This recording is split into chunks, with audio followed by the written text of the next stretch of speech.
Ada dalam kitab Al-Qirtas itu sebuah syair yang bagus diamalkan oleh orang lumpuh. Insya Allah lakas ampih jar. Di samping qasidah burdah maksudnya.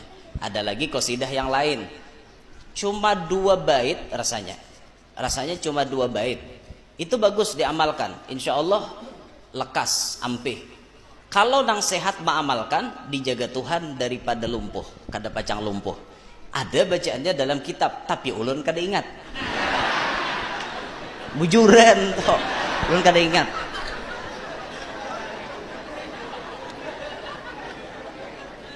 Bina musti dia menghadangi. Pas kada ingat.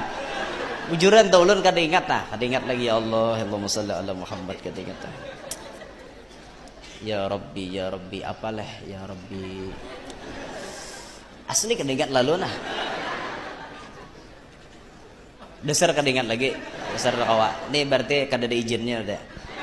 Jakanya ingat langsung aja ulun pada hiakan. Cuma kada ingat bang. Jadi kaina itu. Kaina. Karena ulun tulisakan di HP aja. Ulun tulisakan di HP, kena ulun kirim ke grup nih banyak aja buhan tamban buat di grup sini.